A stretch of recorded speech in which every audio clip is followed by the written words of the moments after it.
بسم اللہ الرحمن الرحیم۔ سبحان اللہ رب العالمین والصلاة والسلام علی خاتم الانبیاء محمد مصطفیٰ صلی اللہ علیہ وآلہ وسلم۔ بسم اللہ الرحمن الرحیم۔ الحمد للہ رب العالمین الرحمن الرحیم مالک یوم الدین ایاک نعبد و ایاک نستعین اہدنا الصراط المستقیم صراط الذین انعمت علیہم غیر المغضوب علیہم ولا الضالین آمین۔ خواتین و حضرات السلام علیکم۔ آج ہم انشاءاللہ سورہ الانعام کی 141 آیت سے لے کے اور 1 آیت کا مطالعہ کریں گے۔ اس سے پہلے اللہ تعالیٰ نے مشرکین مکہ کی جو غلط روایات تھیں ان کو پوائنٹ آؤٹ کیا تھا اور ان کو بتایا تھا کہ اولاد کو قتل کرنا غلط ہے، اور اللہ تعالیٰ کے جو مقابل لوگوں نے فالس ڈائٹیز بنائی تھی، ان کی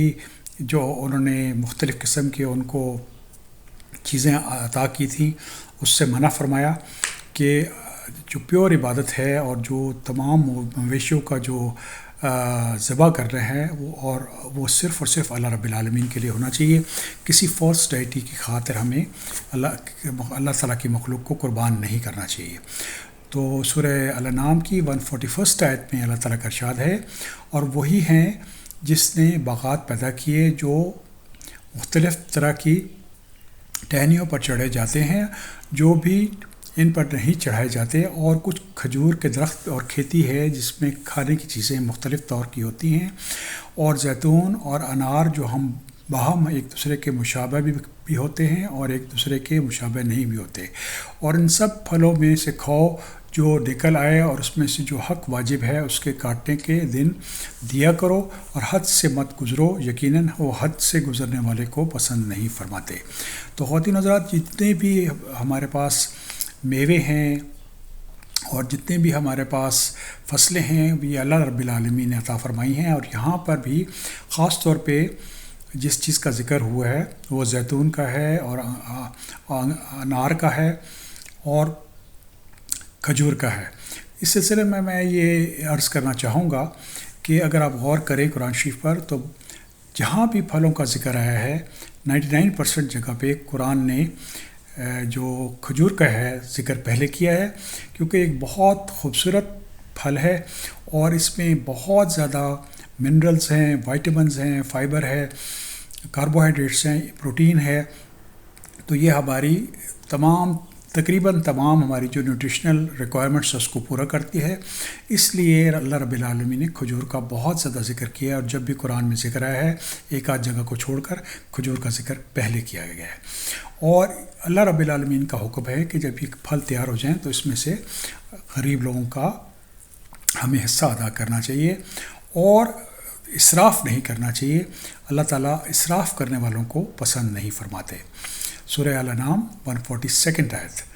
اور مویشی میں اونچے قد کے اور چھوٹے قد کے پیدا کیے ہیں، جو کچھ اللہ نے تم کو دیا ہے وہ کھاؤ، اور شیطان کے قدم مت چلو، بلا شک وہ تمہارا سری دشمن ہے۔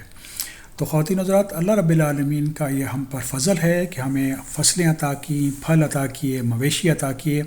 اور اللہ رب العالمین کا یہ فضل ہے ہم پر کہ اللہ تعالیٰ نے ہمیں رزق عطا کیا، اور اللہ تعالیٰ نے یہ حکم دیا ہے کہ ہم اللہ تعالیٰ کے بتائے ہوئے طریقے سے اس رزق کا استعمال کریں، خود بھی کریں اور لوگوں کو بھی دیں، اور جو شیطان ہے اس کے راستے پہ نہ چلیں، یقیناً وہ ہمارا کھلا دشمن ہے۔ تو خواتین حضرات، جو بھی آدمی شیطان کے راستے پہ چلتا ہے، شرک کے راستے پہ چلتا ہے، شیطان اس کو مزید بھٹکا دیتا ہے اور طرح طرح کی چیزیں اختراع کرنے میں اس کی مدد کرتا ہے، اور اسی لیے اللہ رب العالمین کا حکم ہے کہ ہمیں شیطان کی عبادت نہیں کرنی چاہیے اور نہ ہی اس کے راستے پہ چلنا چاہیے، کیونکہ جو بھی آدمی شیطان کے راستے پہ چلے گا وہ نہ صرف کہ آخرت میں بہت شدید خسارے میں رہے گا،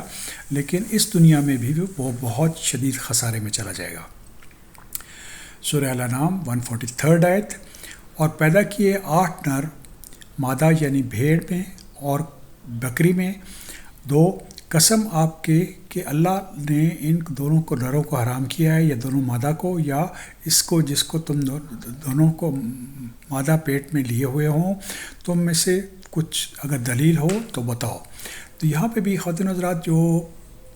چیز پوائنٹ آؤٹ کی جا رہی ہے کہ اللہ تعالیٰ نے کوئی بھی ایسا احکامات نہیں دیے جو دین فطرت کے خلاف ہوں، لیکن لوگوں نے خود اس طرح کے احکامات اپنے اوپر نافذ کر دیے، اور یہ شیطان کی گمراہی تھی جس کی وجہ سے یہ لوگ اس راستے پہ چل پڑے۔ سورہ الانعام 144 آیت، اور اونٹ میں 2 قسم کی اور گائے میں، اور قسم آپ کہیے کہ کیا اللہ تعالیٰ نے ان دونوں نروں کو حرام کیا ہے یا دونوں مادہ کو،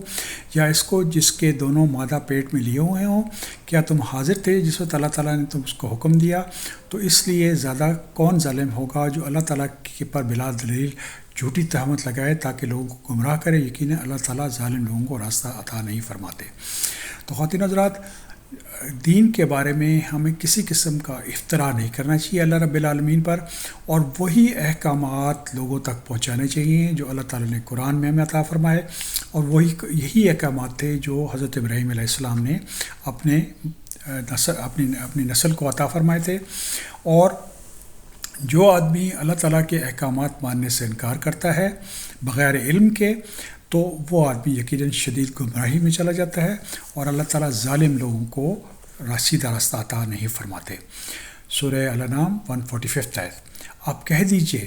جو کچھ احکام بذریعہ میرے پاس وحی آئے ہیں ان میں سے کوئی حرام نہیں پاتا کسی کھانے والے کے لیے